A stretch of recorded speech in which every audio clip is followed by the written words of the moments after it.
राधे राधे दोस्तों, स्वागत है आपका हमारे YouTube चैनल आस्था का रास्ता में। मार्च का महीना बहुत ही ज़्यादा खास है। अभी होली खत्म हुई है और उसके बाद चैत्रीय नवरात्र प्रारंभ होने वाली है। चैत्रीय नवरात्र कब से प्रारंभ है? 21 मार्च की 22 मार्च। आपको घट स्थापना कब करनी है? शुभ मुहूर्त क्या है? पूजा विधि क्या है? सब कुछ इस वीडियो के माध्यम से हम जानेंगे। मार्च के महीने में चैत्रीय नवरात्र आएगी, जिसका बहुत ही ज़्यादा महत्व होता है। शुरू करने से पहले अगर आपने हमारे चैनल को सब्सक्राइब नहीं किया है तो प्लीज़ हमारे चैनल को सब्सक्राइब कर लें। हिंदू धर्म में नवरात्रि को बहुत ही पवित्र त्योहार माना गया है। नवरात्रि को बहुत ही पवित्र महीना माना गया है। हिंदू पंचांग के अनुसार साल में 4 नवरात्रि मनाई जाती है, जिसमें से 2 गुप्त नवरात्रे होते हैं। इसके अलावा 2 नवरात्रे बहुत ही ज़्यादा महत्वपूर्ण होते हैं, जिसमें से एक शारदीय नवरात्र होती है और दूसरी होती है चैत्रीय नवरात्र। चैत्री नवरात्र को बहुत ही ज़्यादा फलदायक, बहुत ही ज़्यादा पवित्र और हिंदू धर्म में बहुत ही ज़्यादा उत्तम माना गया है। इस नवरात्रि में माता रानी को प्रसन्न करने के बहुत ही आसान तरीके होते हैं। माता इस नवरात्रों में बहुत ही ज़्यादा प्रसन्न होती है पूजा करने से। जल्द ही चैत्र महीना लगने वाला है और इसी के साथ चैत्रीय नवरात्र प्रारंभ होने वाली है। चैत्रीय नवरात्र में माता के 9 रूपों की पूजा की जाती है। तो ऐसे में ज्योतिषीय पंचांग क्या कह रहे हैं, कब हमें पूजा करनी है, घट स्थापना कब करनी है, किस तारीख को चैत्रीय नवरात्र प्रारंभ हो रही है, शुभ मुहूर्त क्या है, 21 या 22 मार्च चैत्रीय नवरात्र कब है। तो सबसे पहले हम आपको बता दें कि चैत्रीय महीने का जो प्रारंभ है 22 मार्च दिन बुधवार को हो रहा है। इसके साथ ही इसका समापन 20 अप्रैल दिन गुरुवार को होगा। यह पर्व 9 दिनों तक चलेगा और 30 मार्च को इसका समापन होगा। चैत्र महीने के शुभ मुहूर्त को जान लेते हैं। तो इस साल चैत्र माह की प्रतिपदा तिथि का शुभारंभ 21 मार्च दिन मंगलवार को रात्रि 10:52 पर हो रहा है।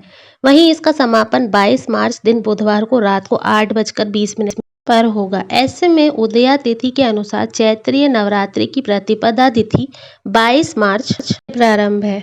चैत्रीय नवरात्र जो है, वैसे तो चैत्र का महीना 21 मार्च से आरंभ हो रहा है, लेकिन हिंदू धर्म में उदया तिथि में त्योहारों की जो शुरुआत होती है वो की जाती है, तो वो 22 मार्च को है। अब जान लेते हैं कि चैत्रीय नवरात्र में घट की स्थापना कब करनी है, उसका शुभ मुहूर्त क्या है। चैत्र नवरात्र की प्रतिपदा तिथि 22 मार्च को इसका शुभारंभ होगा। में स्थापना का जो समय है वो सुबह 8:25 तक ही रहेगा। ऐसे में उत्तम यही रहेगा कि निर्धारित समय में ही आप पूजन कर लें, कलश की स्थापना कर लें। पूजा का मुहूर्त 22 मार्च को सुबह 6:29 से 7:39 तक रहेगा।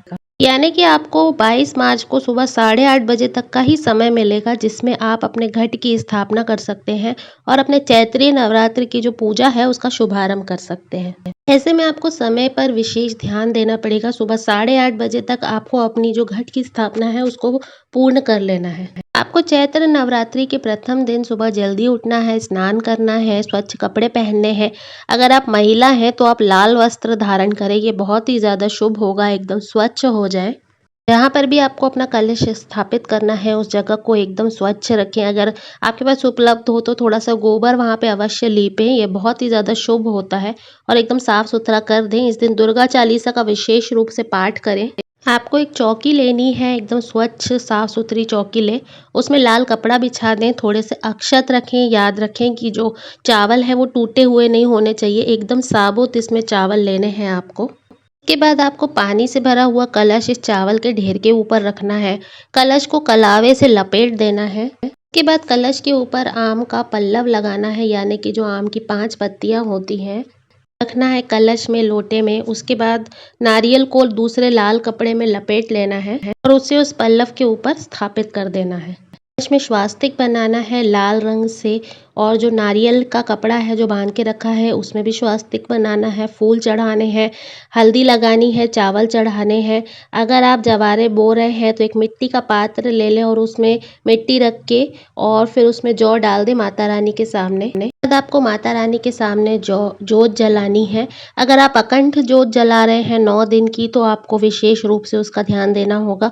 लेकिन अगर आप अखंड जोत नहीं जला रहे हैं तब भी आप जो जोत जला रहे हैं वो एकदम स्वच्छ हो के पवित्र रूप से जलाएं। और कम से कम उसमें जो भी घी या तेल डाल रहे हैं वो इतना तो डालें कि आपकी जब तक पूजा हो तब तक वो जोत आपकी जलती रहे। और जोत जो भी आप जला रहे हैं उस पर भी फूल चढ़ाएं, अक्षत चढ़ाएं, उनका तिलक करें।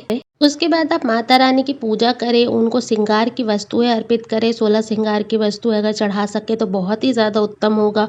हल्दी, कुमकुम, आलता, बिंदी, चुनरी सब कुछ माता को अर्पित करें, जितनी भी सुहाग की चीज़ें होती हैं, चूड़ी होती है, सब कुछ माता को चढ़ाएँ और उसके बाद माता की बिल्कुल अपने पूरे सच्चे मन से पूजा करें विधि-विधान के साथ। उसके बाद माता की आरती करें, दुर्गा चालीसा का पाठ करें। भोग का विशेष ध्यान देना है, इस दिन माता को उनकी पसंद की चीज़ों का भोग लगाना है।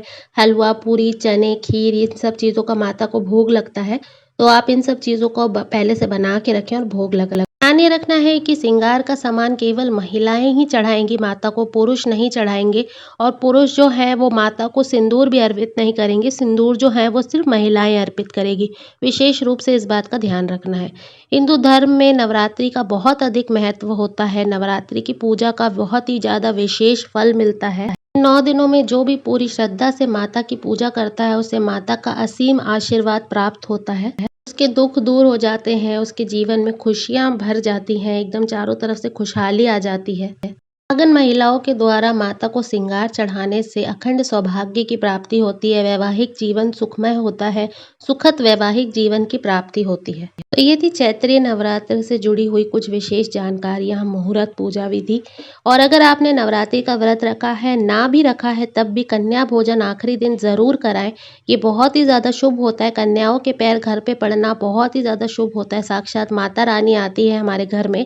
तो अगर आपने व्रत रखा है तो बहुत ही उत्तम है, और अगर आपने व्रत नहीं भी रखा है तो 9 कन्या और 9 नहीं मिल रही है तो कम से कम 5 कन्या को अपने घर में लाके कन्या भोजन अवश्य कराएं। उनको आप जो भी आप उपहार देना चाहते हैं वो उपहार दें, उनकी सेवा करें, पूजा करें, ये बहुत ही ज़्यादा शुभ और उत्तम होता है। इसका जो फल है वो आपको पूरे साल देखने को मिलता है। तो उम्मीद है कि ये जानकारी आपको पसंद आई होगी। अगर जानकारी पसंद आई है तो इसको लाइक कर दें, चैनल को सब्सक्राइब कर दें। धन्यवाद।